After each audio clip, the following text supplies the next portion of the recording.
Ibu bapak, saudara-saudara dan anak-anak yang dikasihi Tuhan, baru saja kita melihat tayangan tentang pertumbuhan tanaman. Ya, salah satu ciri dari makhluk hidup adalah bertumbuh. Tidak hanya tanaman yang bertumbuh, tetapi hewan pun juga bertumbuh. Contohnya, kalau kita melihat katak. Pertumbuhan katak itu berasal dari telur katak, kemudian bertumbuh menjadi berudu, katak muda, dan katak dewasa, dan kemudian dia bisa bertelur. Demikian juga manusia. Manusia itu berasal dari janin, berawal dari janin. Kemudian lahirlah menjadi seorang anak, kemudian memasuki masa kanak-kanak, masa remaja, masa dewasa, kemudian menjadi orang yang tua. Jadi dengan kata lain, ibu bapak dan saudara-saudara, sekali lagi ciri makhluk hidup adalah bertumbuh. Pertumbuhan dalam aspek apa? Tentu saja pertumbuhan secara menyeluruh, meliputi aspek fisik, aspek intelektual, aspek emosional, aspek sosial, maupun aspek spiritual. Hanya persoalannya, ibu bapak dan saudara-saudara, yang namanya pertumbuhan ini tentu dipengaruhi oleh beberapa faktor. Faktor yang pertama adalah faktor internal, dan faktor yang kedua adalah faktor eksternal. Contohnya kalau itu tanaman, bibitnya bagus apa enggak ya? Faktor eksternalnya, medianya cocok atau tidak ya? Kira-kira suhu udaranya, airnya, ataupun kadar humusnya atau unsur haranya memadai atau tidak. Demikian juga kita sebagai anak-anak Allah, kita juga dipanggil untuk bertumbuh menjadi pribadi yang semakin dewasa. Hal ini dengan jelas diungkapkan dalam kitab Kolose 2 ayat 6 dan 7, demikian bunyinya. Kamu telah menerima Kristus Yesus Tuhan kita. Karena itu hendaklah hidupmu tetap di dalam Dia. Hendaklah kamu berakar di dalam Dia, dibangun di atas Dia. Hendaklah kamu bertambah teguh dalam iman yang telah diajarkan kepadamu, dan hendaklah hatimu melimpah dengan syukur. Jadi dari bacaan ini kita itu dipanggil untuk bertumbuh, pertumbuhan iman yang semakin teguh. Pertumbuhan iman yang semakin teguh ini dimungkinkan kalau hidup kita itu berakar, ngoyot, melekat kuat dan mendalam di dalam Kristus. Tidak hanya itu, ayat tadi juga mengatakan kalau hidup kita itu dibangun di dalam Dia, tidak dibangun dalam kehendak dan kemampu, tidak dibangun dalam kehendak dan kemauan kita. Jadi seseorang itu bisa bertumbuh kalau dia itu meniatkan diri untuk bertumbuh, mau bertumbuh, memutuskan untuk bertumbuh di dalam Kristus.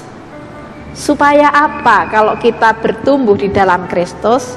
Supaya kita semakin menjadi pribadi yang dewasa, dan supaya kita mampu mengembangkan karakteristik Kristus di dalam kehidupan kita.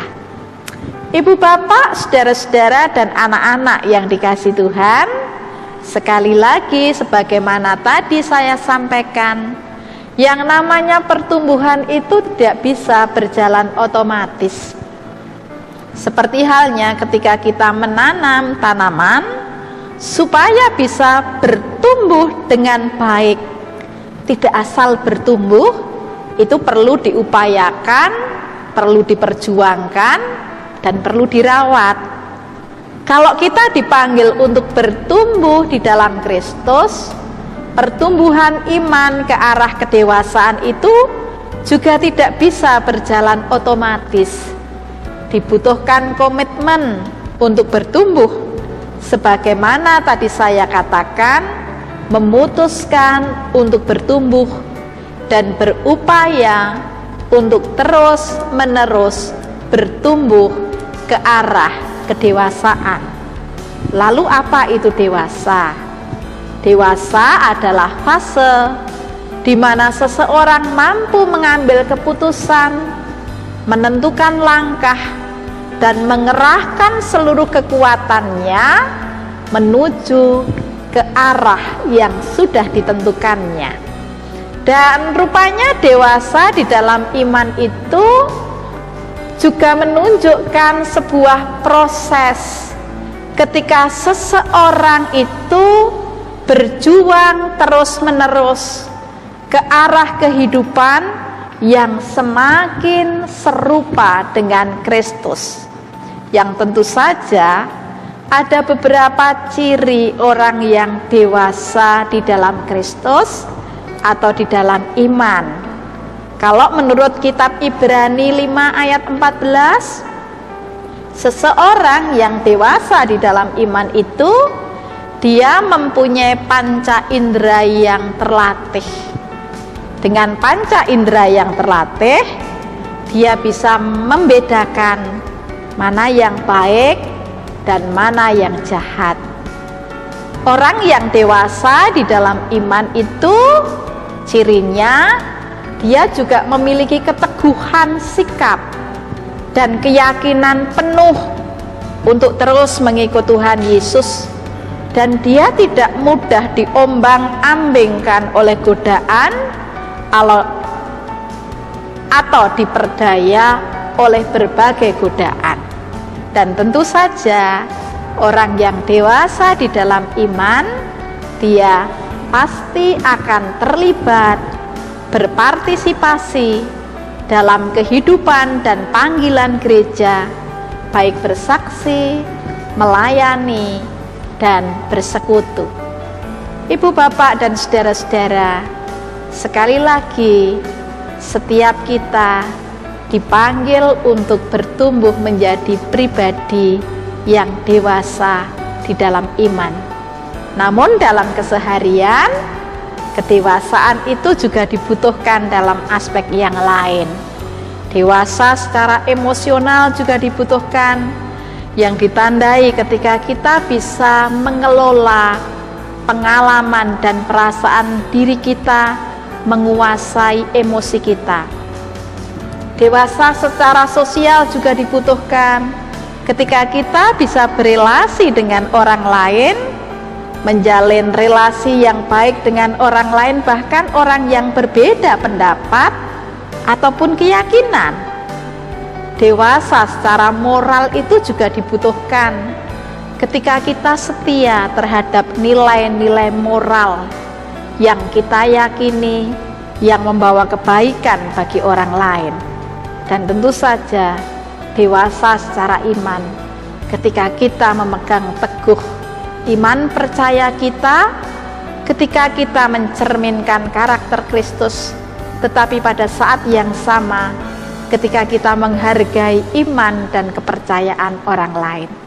Mari bertumbuh secara iman menuju kedewasaan, bertumbuh dalam kehidupan menuju kepada kedewasaan.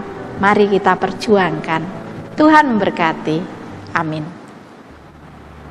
Mari kita sama-sama mengakhiri renungan kita saat ini dengan doa. Mari kita berdoa. Syukur kami panjatkan di hadirat-Mu Tuhan untuk sapaan cinta-Mu melalui firman-Mu yang mengingatkan kami betapa Engkau Allah memanggil kami untuk bertumbuh. Terima kasih Tuhan untuk proses pertumbuhan yang selama ini boleh kami alami dan rasakan. Karena kami yakin Engkau bekerja, kami yakin Engkau menyertai, bahkan kami yakin Engkau memelihara kehidupan kami secara utuh.